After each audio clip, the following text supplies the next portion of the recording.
বৰপেটাত পঞ্চায়ত নিৰ্বাচনক লৈ তৎপৰ বিজেপিৰ সংখ্যালঘু কৰ্মীসকল। কংগ্ৰেছ AIUDFৰ সমান্তৰালভাৱে বিজেপিও পিছ পৰি থকা নাই সংখ্যালঘু এলেকাত। বিজেপি নামতহে সাম্প্ৰদায়িক, কিন্তু কৰ্মত ধৰ্মনিৰপেক্ষ বুলি কৈ ৰাইজৰ কাষ চাপিছে প্ৰাৰ্থীসকলে। যিকোনো প্ৰকাৰে পঞ্চায়ত দখলৰ বাবে ৰণনীতি বিজেপিৰ। সেই উপলক্ষে ৰাইজৰ সৈতে চিনাকি হ'বলৈ কাষ চাপিছে প্ৰাৰ্থীসকলে। বিজেপি চৰকাৰৰ বিভিন্ন আঁচনিবোৰ সংখ্যালঘু এলেকাত প্ৰচাৰ কৰি চলাই আহিছে প্ৰচাৰ। বৰপেটাৰ পাকাবেতবাৰী, চেঙা বৰপেটা বিধানসভা সমষ্টিৰ প্ৰতিটো জিলা পৰিষদ দখলৰ লক্ষ্য আগতলৈ ৰাইজৰ সৈতে মত বিনিময় কৰিছে বিজেপিৰ নেতাকৰ্মীসকলে। কংগ্ৰেছ AIUDF দলৰ পৰা আজৰি আনিবলৈ সক্ষম হ'বনে বিজেপি, সেয়া হ'ব সময়ত লক্ষণীয়। মোৰ নাম মামুনি বেগম। মই ৰাধাকুচি জিপিৰ পৰাই AP মেম্বাৰত এইবাৰ ইলেকশ্যন বিজেপিৰ ফালৰ পৰা খেলিব বিচাৰি আছোঁ। ৰাইজে মোক মানে ছাপোৰ্ট কৰিছে কাৰণে মই আগুৱাই আহিছোঁ। আৰু ৰাইজে কিহৰ কাৰণে মানে কিয় নকৰিব, ধৰক এতিয়া আমাৰ এই জিপিটোত বহুত 2 নম্বৰী কাম হৈ আছে আৰু চব মানে গোলমাল, মানে এনেকুৱা হৈছে বিজেপি চৰকাৰে চব দিয়ে কিন্তু আমাৰ কোনো ৰাইজৰ মানুহ নাপায়। ৰাইজৰ মানুহ কি পায়, কোনোবা এজনে পালে 10জনে নাপায়, সেনেকুৱা হৈ আছে। মানে চব মানে 2 নম্বৰী কাম হৈ আছে ইয়াত। চৰকাৰী আঁচনিবিলাক পাই আছে, কিয় নাপাব? পূৰা একদম ঘৰৰ পৰাই, অৰুণোদয়ৰ পৰাই সেইবিলাক আমি লাগি আছোঁ কাৰণে পাই আছে, কাৰণ আমি আছোঁ লগত, সেইকাৰণে পাই আছে। এতিয়া বুজি পাইছে যে বিজেপি চৰকাৰে দি আছে এইবিলাক। মই জয় হোৱা মানে কি, এতিয়া মোক ৰাইজে বিচাৰিছে। মই নিজাকৈ প্ৰাৰ্থী হিচাপত মই ওলাই অহা নাছিলোঁ।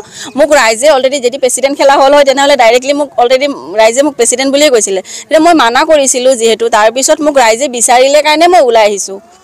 আমাৰ যিহেতু AGP BJP মিত্ৰজোঁটৰ ফালৰ পৰা মোক চবে মানে ছাপোৰ্ট কৰিলে আৰু কৈছে যে আপুনি ওলাই আহক, আমাৰ কাৰণে আপোনাৰ নিচিনা মানুহ এজনী লাগে। আৰু পাম, কিয় নাপাম? 100% পাম, কিয় নাপাম? মানে যেনেকৈ আমাক আঁচনি চব দি আছে, আমাক সা সুবিধা চব দি আছে চৰকাৰে। আমাক ঘৰৰ পৰাই, অৰুণোদয় আঁচনিৰ পৰাই বা PM কিষাণৰ ধনৰ পৰাই চব দি আছে আমাক। আয়ুষ্মান কাৰ্ডৰ পৰা বা বিনামূলীয়া চাউলৰ পৰাই চব দিয়ে। স্কুলবিলাকতো অংগনবাদী স্কুলৰ পৰাই বা LP স্কুলৰ পৰাই বা ধৰক আমাৰ যিমান সা সুবিধাবিলাক দি আছে, অংগনবাদী স্কুলৰ সৰু সৰু বাচ্চাবিলাক খেলা ধূলাৰ পৰা, চাফ চিকুণৰ পৰা, অল এভৰিথিং। আজি চৰকাৰে এইবিলাক ষ্টিক দিছে কাৰণে এইবিলাক চব ফালৰ পৰা ঠিক হৈ আছে।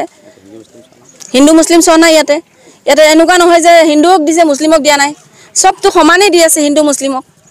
চাওক, আমাৰ যি বিজেপি চৰকাৰে যিমান আঁচনি দি আছে আমাৰ বিশেষকৈ মাইনৰিটি অঞ্চলবিলাকত, তাৰমানে কি হৈছে, ৰাইজে আগতে বিজেপি দলক ভোট দিয়া নাছিল। কংগ্ৰেছ দলক, AIUDF দলক, বেলেগ দলক ভোট দিছিল। তেওঁলোকে আমাৰ মাইনৰিটি ৰাইজবিলাকক আৱেগিক দেখুৱাই, কিবা এটা ভয় ভাবুকি দেখুৱাই তাৰমানে ভোটবিলাক নিছিল। আমাৰ চৰকাৰে যিবিলাক আঁচনি দি আছে সেইবিলাক সুচাৰুৰূপে পালন হোৱা নাই। তাৰমানে এইবিলাক আমি ৰাইজৰ ওচৰত গৈছোঁ, ৰাইজক বুজাইছোঁ, ৰাইজে বুজি পাইছে।